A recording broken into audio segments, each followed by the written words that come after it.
Today, the Manly Rugby League Club taught the whole country a lesson about this poisonous woke culture.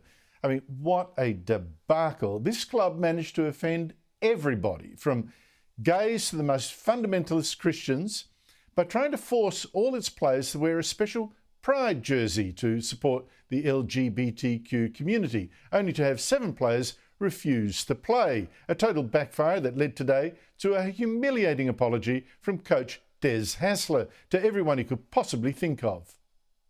We are here and we offer our complete support. And I apologise to anyone to whom this matter has caused distress. That said, that man you just heard turns out to be the real hero of this story today, and I'll get to why. And if we've got any sense left, this is where we learn from him and now all fight back against the bullying and the hypocrisy of the woke movement. You see, it's arrogant organisations, sports codes particularly, that have been forcing their members to bend the knee, literally, to woke movements to prove their alleged tolerance on race and on gender, even if some of the players don't actually agree. But players who refuse to submit tend to get excluded until they give in, like South African cricketer Quinton de Kock, or they get even sacked from the competition, like rugby superstar Israel Folau when he refused to stop preaching a Bible passage about gays.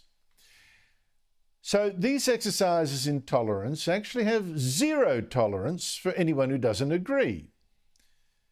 Yet this hypocrisy and this bullying has become so accepted among our cultural elite, so routine, that the Manly Club management decided it could just force its players to wear these pride jerseys without bothering to ask any of them if they were okay with the message they now had to wear. Well, as it happens, 7 players were not. They are Polynesian Pentecostal Christians who say these jerseys conflict with their culture and their faith.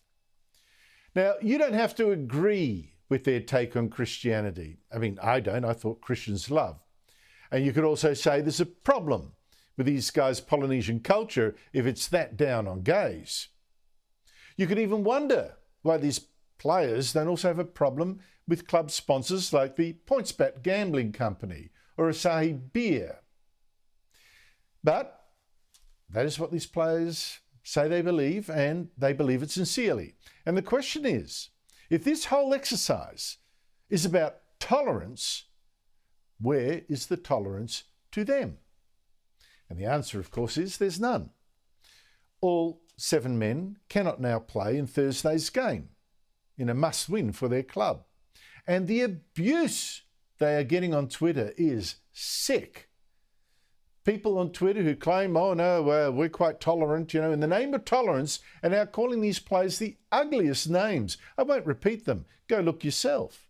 And journalists are also piling on, saying these players have much to be ashamed of. What a complete backfire. So this move with the jerseys has managed to offend LGBTQ activists, but also supporters of the players. Also offending fans and sponsors. I mean, who isn't offended? Des Hasler had so much apologising to do today. Sadly, the execution of what was intended to be an extremely important and pioneering initiative was poor.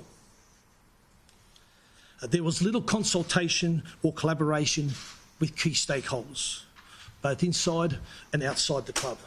We have even adversely affected our playing group, a wonderful group of people comprising of many different racial and cultural backgrounds.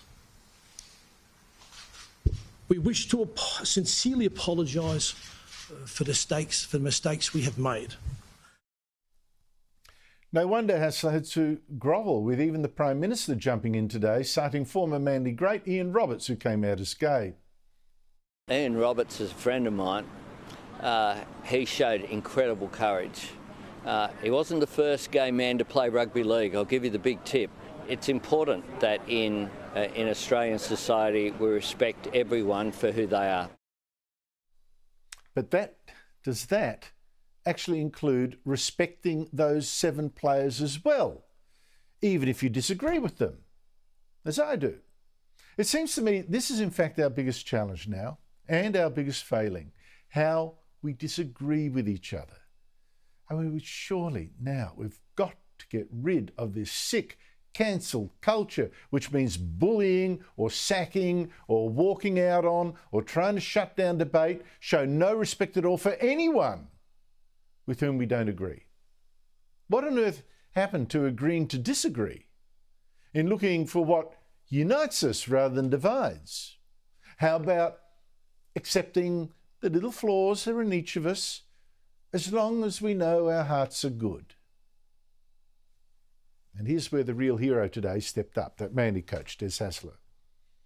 Like I say, he apologised to everyone, particularly to LGBTQ Australians, but also to the 7 players, also to them. The 7 players who refused to wear the Pride jersey. He was unlike many, including the Twitter mob and the club administrators who didn't front. Hasler understood that these players also deserve to be treated with respect and tolerance. We accept your cultural beliefs and hope that you can accept our apology. They were not included in any of the discussions of the decision-making of the jersey. At a minimum, they should have been consulted. They are not wearing the jersey as it conflicts with their cultural and religious beliefs. And I am concerned for their welfare. Their spirituality is a central part of their well-being. The club has made an error from which it and we will learn. The players will not play on Thursday, and we accept their decision. We accept their decision. You don't have to agree with it. Just accept that not everyone does agree with whatever's going around. And maybe some people could learn a little bit of modesty and let it pass, let it slide, and not turn out themselves to be the bigger bigots and hypocrites by monstering these people.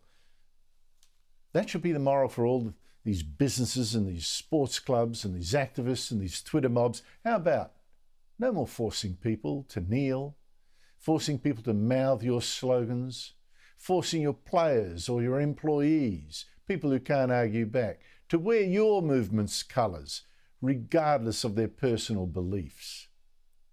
That would be true tolerance.